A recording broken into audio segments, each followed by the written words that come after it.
Mateo, 13 na kabanata. Nang araw na yaon ay lumabas si Jesus sa bahay at naupo sa tabi ng dagat at nakisama sa kanya ang lubang maraming tao, anupat lumulan siya sa isang daong at naupo. At ang buong karamihan ay nangakatayo sa baybayin at pinagsalita niya sila ng maraming mga bagay sa mga talinhaga na sinasabi, "Narito, ang mga hahasik ay yumaon upang maghasik, at sa paghahasik niya ay nangahulog ang ilang binhi sa tabi ng daan, at dumating ang mga ibon at kinain nila, at ang mga iba'y nangahulog sa mga batuhan na do'y walang sapat na lupa, at pagdakay sumibol, sapagat hindi malalim ang lupa, at pagsikat ng araw ay nangainitan, at dahil sa walang ugat ay nangatuyo. At ang mga iba'y nangahulog sa mga dawagan, at nagsilaki ang mga dawag, at ininis ang mga yaon. At ang mga iba'y nangahulog sa mabuting lupa, at nangagbunga. Ang ila'y tig-100, at ang ila'y tig-60, at ang ila'y tig-30, at ang may mga pakinig ay makinig. At nagsilapit ang mga alagad, at sinabi nila sa kanya, "Bakit mo sila pinagsasalitaan sa mga talinhaga?" At sumagot siya at sinabi sa kanila, "Sa inyo ipinagkaloob ang mga kaalam ng mga hiwaga ng kaharian ng langit. Datapwat hindi pinagkaloob sa kanila, sapagkat sinumang mayroon ay bibigyan, at siya'y magkakaroon ng sagana. Ngunit sinumang wala, pati nang nasa kanya ay aalisin sa kanya. Kaya't sila'y pinagsalitaan ko sa mga talinhaga, sapagkat nagsisitingin ay hindi sila nakakakita, at nangakikinig ay hindi sila nakakarinig, ni hindi sila nakakaunawa, at natutupad sa kanila ang hula ni Isaias na sinasabi, sa pakikinig ay inyong maririnig, at sa anumang paraay hindi ninyo mapag-uunawa, at sa pagtingin ay iyong makikita, at sa anumang paraay hindi ninyo mamamalas, sapagkat kumapal ang puso ng bayang ito, at mahirap na makakarinig ang kanilang mga tainga, at kanilang ipinikit ang kanilang mga mata, baka sila ay makakita ng kanilang mga mata, at makakarinig ng kanilang mga tainga, at mga kaunawa ng kanilang puso, at muling mangagbalik loob, at sila'y aking pagalingin. Datapwat mapapalad ang inyong mga mata, sapagkat nakakakita, at ang inyong mga tainga, sapagkat nakakarinig. Sapagkat katotohanan ang sinasabi ko sa inyo, na hinangad na makita ng maraming propeta at ng mga tao matuwid ang inyong nakikita, at hindi nila nakita, at narinig ang inyong naririnig, at hindi nila narinig. Pakinggan nga ninyo ang talinhaga tungkol sa manghahasik. Kung ang sino man ay nakikinig ng salita ng kaharian, at ito'y hindi niya napag-uunawa, ay pinaroroonan ng masama, at inaagaw ang nasik sa kanyang puso. Ito yaong nasik sa tabi ng daan, at ang nasik sa mga batuhan ay yaong nakikinig ng salita, at pagdakay tinatanggap ito ng buong galak. Gayon may wala siyang ugat sa kanyang sarili, kundi sandaling tumatagal, at pagdating ng kapighatian o pag-uusig dahil sa salita, ay pagdakay natitisod siya. At ang nahasik sa mga dawagan ay yaong dumirinig ng salita, ngunit ang pagsusumakit na ukol sa sanlibutan at ang daya ng mga kayamanan ay siyang umiinis sa salita, at yao'y nagiging walang bunga. At ang nahasik sa mabuting lupa ay siyang dumirinig at nakakaunawa ng salita, na siyang katotohanang nagbubunga. Ang ila'y tig-100, ang ila'y tig-60, at ang ila'y tig-30. Sinaysay niya sa kanila ang ibang talinhaga na sinasabi, "Ang kaharian ng langit ay tulad sa isang taong naghasik ng mabuting binhi sa kanyang bukid. Datapwat, samantalang nangatutulog ang mga tao, ay dumating ang kanyang kaaway at nagasik naman ng mga pansirang damo sa pagitan ng trigo at umalis. Datapwat nang sumibol ang usbong at mamunga, ay lumitaw nga rin ang mga pansirang damo. At ang mga alipin ng puno ng sambahayan ay nagsiparoon at nagsabi sa kanya, Ginoo, hindi ba ka naghasik ka na mabuting binhi sa iyong bukid? Saan kaya nangagmula ang mga pansirang damo? At sinabi niya sa kanila, isang kaaway ang gumawa nito.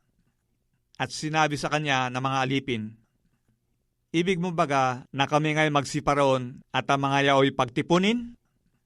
Datapwat sinabi niya, wag, baka sa pagtitipon ninyo ng mga pansirang damo, ay inyong mabunot pati ng trigo. Pabayaan ninyo magsitubo kapwa hanggang sa panahon ng pag-aani. At sa panahon ng pag-aani ay sasabihin ko sa mga ani, tipunin muna ninyo ang mga pansirang damo at inyong pagbigkisin upang sunugin. Datapwat, tipunin ninyo ang trigo sa aking bangan.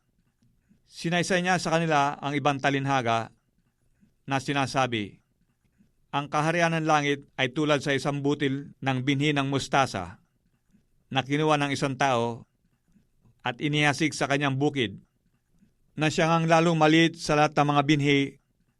Datapwat ng tumubo ay lalong malaki kaysa mga gulay at nagiging punong kahoy. Ano pat nagsisiparo ng mga ibon sa langit at sumisilong sa kanyang mga sanga. Sinalita niya sa kanila ang ibang talinhaga, ang kaharian ng langit ay tulad sa libadura na kinuha ng isang babae at itinago sa 3 takal na harina hanggang sa ito'y nalibadurang lahat. Lahat ng mga bagay na ito'y sinabi ni Jesus sa mga karamihan sa mga talinhaga. At kung hindi sa talinhaga ay hindi niya sila kinakausap upang matupad ang sinalita sa pamamagitan ng propeta na nagsasabi, bubukhin ko ang aking bibig sa mga talinhaga. Sasasayin ko ang mga natatagong bagay buot ng itatag ang sanlibutan. Na magkagayon ay iniwan niya ang mga karamihan at pumasok sa bahay. At sa kanya ay nagsilapit ang kanyang mga alagad na nagsisipagsabi, ipaliwanag mo sa amin ang talinhaga tungkol sa mga pansirang damo sa bukid. At siya'y sumagot at nagsabi, ang naghahasik na mabuting binhi ay ang anak ng tao, at ang bukid ay ang sanlibutan, at ang mabuting binhi ay ito ang mga anak ng kaharian, at ang mga pansirang damo ay ang mga anak ng masama, at ang kaaway na naghasik ng mga ito ay ang dyablo, at ang pag-aani ay ang katapusan ng sanlibutan, at ang mga ani ay ang mga anghel. Kung paanong pagtipon sa mga pansirang damo at pagsunog sa apoy, gayon din ang mangyayari sa katapusan ng sanlibutan. Susuguin ng anak ng tao ang kanyang mga anghel, at kanilang titipunin sa labas ng kanyang kaharian ang lahat ng mga bagay na nakakapagpapatisod at nagsisigawa ng katampalasanan. At sila'y igagatong sa kala ng apoy. Diyan na nga ang pagtangis at ang pagngangalit ng mga ngipin. Kung magkagayoy, magliliwanag ang mga matuwid na katulad ng araw sa kaharian ng kanilang ama. At may mga pakinig ay makinig. Tulad ang kaharian ng langit sa natatagong kayamanan sa bukid, na nasumpungan ng isang tao at inilihim, at sa kanyang kagalaka ay yumaon at ipinagbili ang lahat niyang tinatangkilik, at binili ang bukid na yaon. Gayon din naman, ang kaharian ng langit ay tulad ng isang taong nangangalakal na humahanap ng magagandang perlas.